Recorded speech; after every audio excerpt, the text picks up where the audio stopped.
जिसका नाम बचाने की कोशिश हो रही है? मेरा मन नहीं मान रहा, इसलिए मैं नार्को टैक्स की मांग कर रहा हूँ कि नार्को टैक्स की मांग से कुछ तो मालूम पड़ेगा।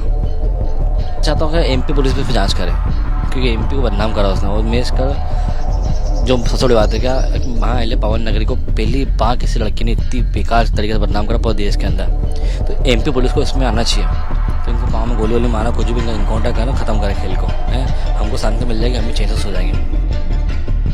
राजा रघुवंशी के भाई सचिन रघुवंशी हमारे साथ बातचीत करने के लिए हैं। सचिन जी, मेघालय पुलिस का कहना है कि लव एंगल अभी फिलहाल उनकी जांच में पुख्ता तौर पर साबित नहीं हो रहा है। आपको क्या लग रहा है, अभी भी राजा को मारने की वजह नहीं पता चल पा रही? आपको क्या लग रहा है, क्यों ऐसा हुआ? मैं आज 2 दिन से एक सवाल पूछ रहा हूँ, क्यों मारा गया? ये बहुत कंफ्यूज वाली बात है।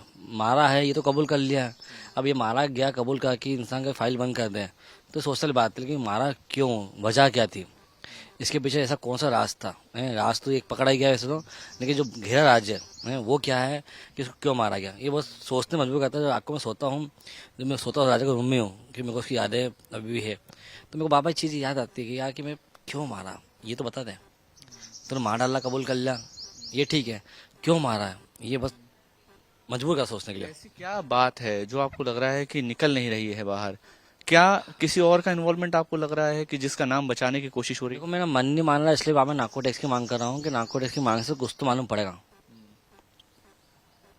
आपको लग रहा है कि कोई और शख्स इसमें शामिल है? हाँ सर, जिस तरह से मेरे को लगा इस जगह मेरी एमपी पुलिस होती कभी, तो एक चाकू मारने पे उगलाती थी 2 दिन के अंदर है, क्योंकि वहाँ के पुलिस जो क्राइम वो धीरे काम कर रही है, तो उसको एक्टिव करे कभी। हमारे यहाँ पे होता कभी तो एक चाकू मारना भी बड़ी बात है, कि उसमें भी इंसान मारे या नहीं मारे, लेकिन उसको तोड़ फोड़ देते पूरा और सब उगला देते हैं। आपको लगता है कि नए सिरे से एफआईआर होकर इंदौर पुलिस को जांच करनी चाहिए इसमें? सब मैं चाहता हूँ कि एमपी पुलिस भी जांच करे, क्योंकि एमपी को बदनाम करा उसने। और मैं इसका जो सबसे बड़ी बात है क्या, महाअहिल्या पवन नगरी को पहली बार किसी लड़की ने इतनी बेकार तरीके से बदनाम करा पूरे देश के अंदर, तो एमपी पुलिस को इसमें आना चाहिए, उसमें ध्यान देना चाहिए। कोई ऐसा शख्स जो आपको लगता है, अभी माता जी से मेरी बात हो रही थी कि एक लड़की थी जो बार लगातार संपर्क में थी, भोपाल जाती थी, सब साथ में रहती थी, 24 घंटे साथ में रहती थी, तो ऐसा कोई शख्स, कोई लड़की या कोई लड़का जो जिस पे अभी तक ध्यान नहीं गया पुलिस का और आपको लगता है कि जांच होनी चाहिए? देखो सर, मैं बिना मतलब किसी पे इल्जाम ला सकता नहीं गया कि जांच होना चाहिए नहीं चाहिए। अब मम्मी ने कभी देखा होगा लेडीज आपस में बात करती हो, ये पता हो कि इसे हो, इसमें हमें तो पता नहीं, हम जेंट्स है और हम बहुत समय से बात करते हुए नहीं कभी, क्योंकि घर इतना बड़ा के ऊपर नीचे कौन कहाँ बैठा मालूम पड़ता नहीं क्या। नॉर्मली बात है कि जो सोचने पर मजबूर आ रहा है कि नार्को टैक्स पर जाँच करते कभी, तो इससे बहुत कुछ साथ में आएगा। और मैं तो एमपी पुलिस से भी रिक्वेस्ट करता हूँ कि इस जांच को आप भी बढ़ाया जाए, और यदि ये लोग इतना गुमराह कर रहे हैं तो इनके पाँव में गोली वोली मारा, कुछ भी इनकाउंटर करो, खत्म करे खेल को, हमको शांति मिल जाएगी, हम भी चेंजेस हो जाएंगे। आपको लग रहा है कि अभी भी न्याय बाकी है इस पूरे मामले में? सर देखो, मैं नहीं सर, आप भी जैसे हो, आप भी इतने से देख रहे हो मीडिया भी, तो ये केस जो है आज 20-25 दिन से पेचीदा है। इसको समझने के लिए मतलब पुलिस को समझ नहीं आ रहा है, या मीडिया जो हर केस को समझ जाती है, इंसान देख के पहचान लेती है, उनको समझ नहीं आ रहा है। वो भी मैं आके पूछते ना, वही सोच कन्फ्यूज रहते हैं जिंदगी में कि हो क्या रहा, नॉर्मल बात है। तो हम भी सोचते मजबूर है, हम तो सर पहली बार देखा कि ऐसे केस भी होते ही है। तंत्र मंत्र के एंगल पे आपको भरोसा हो रहा है कि तंत्र मंत्र का एंगल मैंने पैदा नहीं करा, ये पैदा उनके पापा जी ने करवाया है, और दूसरों की बेटी ने करवाया। पापा जी उल्टे फोटो टांगी, फिर उनकी बेटी जहाँ गई थी वहाँ तंत्र मंत्र बहुत बड़ा मंदिर होता है, जो इंडिया के सभी लोग वहीं जाते हैं, तंत्र मंत्र जितने तंत्र क्रिया करते हैं, तो ये सोचने में मजबूर करा। तो इसलिए बात को निकाला मैंने कि पहले एक पहलू था, ठीक था, सेकंड पहलू क्यों आया, और ये बात को मैं 2-3 दिन से क्यों बोल रहा हूँ, क्योंकि मेरे दिमाग में बात खटक रही है। और तंत्र मंत्र भी किया तो वजह क्या थी, उसका एंड रिजल्ट क्या था? सर ये तो नार्को टेस्ट की जांच होगी तभी आएगा, दूध का दूध पानी का पानी।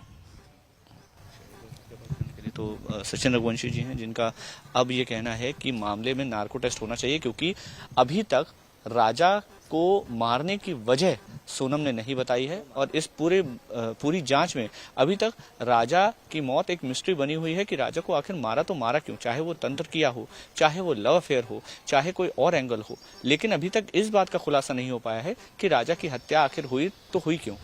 फिलहाल मैं मौजूद हूँ वेशेडोंग फॉल्स के पास, जहाँ पे राजा का डेड बॉडी मिला था। यही वो रास्ता है मेरे पीछे जहाँ से वेशेडोंग फॉल्स के ओर जाया जाता है। और ये आप देख रहे हो, ये एक छोटी सी एक पार्किंग है जहाँ पे थोड़े बहुत गाड़ी या फिर बड़ी अगर बास हो तो यहाँ पे पार्क किया जाता है। लेकिन यही मैं विजय को बोलूँगी, मेरे पीछे अगर वो फोकस कर पाए तो यही वो रास्ता है जहाँ से वेशेडोंग फॉल्स के ओर जाया जाता है। और लेकिन प्रशासन जो है, मेघालय पुलिस जो है, अब हम लोगों को रोक दिया गया है क्योंकि जो क्राइम सीन है, राजा रघुवंशी मर्डर केस की जो क्राइम सीन रिक्रिएशन है अभी वो फिलहाल चल रहा है। सोनम अभी कुछ ही देर पहले सोनम यहाँ पे आई थी, पुलिस की एक नहीं दो नहीं लगातार 3 टीम के साथ। और सिर्फ राज यहाँ पे मौजूद नहीं है क्योंकि राज क्राइम सीन पे नहीं था। और उसी के साथ साथ और जो 3 आरोपी है सोनम के साथ, टोटल 4 आरोपी यहाँ पे है। जो क्राइम सीन है उसमें रिक्रिएशन होगा ताकि पुलिस को मदद मिले। हम अपने बीजी को थोड़ा हमारे राइट साइड में भी फोकस करने के लिए बोलेंगे, कैसे ये जो आप ऊपर से अगर देखने की हम कोशिश करेंगे कितनी डीप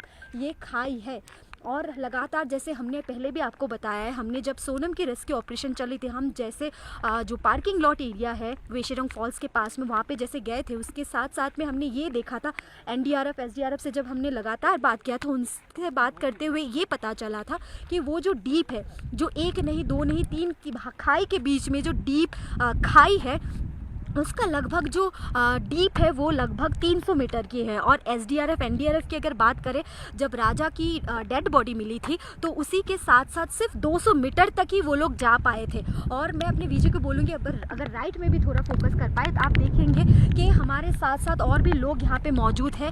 ये जो सोनम की जो स्टोरी है, जो जितनी भी ये जिस मामला, ये इतनी खतरनाक तरीके से इस पूरे जो मर्डर है इसको अंजाम दिया है, अगर मैं आपको बोलना चाहूँ। और लगातार हमारी डीजीपी से भी बात हुई थी। डीजीपी ने ये बात अपने हमारे सामने ये लाया है कि 11 दिन पहले सोनम की शादी से पहले ये मर्डर का पूरा प्लान हो चुका था। और लगातार उनका जो और साथ में जो और भी साथी है वो इस जो पूरी जो मर्डर जो केस है उसके साथ वो मौजूद थे, वो पूरा प्लान का हिस्सा था। लेकिन उसी के साथ साथ डीजीपी ने हमें ये भी बोला है कि क्या सिर्फ ये एक लव ट्रायंगल का ही वजह हो सकता है। तो अभी नए नए जो क्लू है वो सामने आ रहा है, इन्वेस्टिगेशन अभी भी चल रहा है, बहुत सारी चीज़ें आ रहा है। और हम आपको ये बता दें कि ये जो क्राइम रिक्रिएशन है क्यों होता है। क्राइम रिक्रिएशन इसलिए होता है कि जो सोनम, जैसे हम आरोपी की बात करें, सोनम और भी जो 4 आरोपी है, जो बात बोला है वही बात सही दोहरा रहा है कि नहीं, ये चीज़ देखने के लिए जिस जगह से मर्डर वेपन मिला है उस जगह पे वो मर्डर वेपन कहाँ से मिला, कैसे मिला, जितने भी क्लू है वो देखने की कोशिश कर रहे हैं। लगातार आपको ये बता दें कि ये आप खाई देख पा रहे हो, जैसे कि पुलिस प्रशासन ने हमें और आगे जाने तक नहीं दिया। मैं अपने विजय को बोलूँगी अगर थोड़ा और आगे आ पाए तो ये देखिए कितना डीप ये खाई है। इसके आगे जाना खतरे से बाहर नहीं है, खतरे से खाली नहीं है। लेकिन इस डीप खाई के बारे में अगर हम बात करें, ये खाई जैसे आप देख रहे हो, या ये पूरा 90 डिग्री परपेंडिकुलर है। अगर यहाँ से कोई वैसे भी एक्सीडेंटली भी अगर गिरता है तो इसका बचने का कोई चांसेस नहीं है। वहाँ पे राजा का मर्डर करके और उसका डेड बॉडी वहाँ पे फेंक दिया गया है। और ये अभी सबसे बड़ी सवाल है, पोस्टमार्टम रिपोर्ट और ऑटोप्सी रिपोर्ट जब आएगी तब पूरा अच्छे से कहा जाएगा कि राजा को जब फेंका गया था तब उसमें जान था कि नहीं, ये सबसे बड़ा सवाल है। और उसी के बाद में अगर हम आपको इस चीज़ में, अगर मुद्दे में अगर फोकस कर पाए, आपको ये बताना चाहेंगे जैसे कि सारे जो वारदात को अंजाम दिया गया है, जैसे कि सोनम ने अपने जिसे हम पुलिस से जब इन्वेस्टिगेशन होते पुलिस से वारदात में ये बोला गया है कि जो सारी जो करी है, जैसे मर्डर करके जो उसको फेंका गया, किस तरीके से फेंका गया, पूरी जो वारदात है उसको कैसे अंजाम दिया गया, सारे पुलिस के सामने बोला है। वो किस हद तक सही है, किस हद तक कहाँ पे कौन सी करी छूट रही, पुलिस यही क्राइम रिक्रिएशन करने के लिए यहाँ पे आए। और आप देख पा रहे हैं कितने खराब मौसम यहाँ पे है। और मौसम की अगर बात करें, ये एक सबसे बड़ी चैलेंजिंग पार्ट होगी मेघालय पुलिस के लिए कि इतने खराब मौसम में ये क्राइम सीन को रिक्रिएट करना।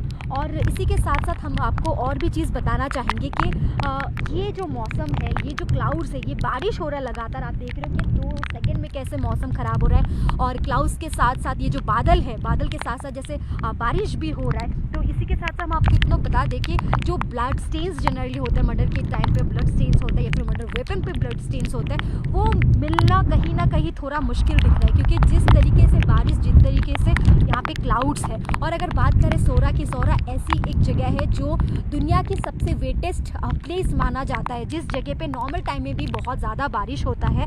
तो इस जगह पे इतना बारिश होता है नॉर्मल टाइम में, अब तो बारिश का ही सीज़न है मान लीजिए। तो ये है फिलहाल यहाँ का ग्राउंड रिपोर्ट्स हम आपको दिखा रहे हैं। अभी भी सोनम अभी भी पुलिस टीम के साथ नीचे है, ऊपर आएंगे, क्या क्या नई करी हम लोगों को मिलता है हम आपके पास लेके आएंगे, और जो भी नई करी जुड़ेगा हमारे केस के साथ, क्योंकि ये एक ऐसा केस हो गया कि हर दिन एक नई खुलासा इसमें खुल रहा है। तो जो भी करी हमारे पास आएगा हम आपके पास पहुँचाते रहेंगे। सोहरा से Anamika Datta, reports for Times Now, Navbharat.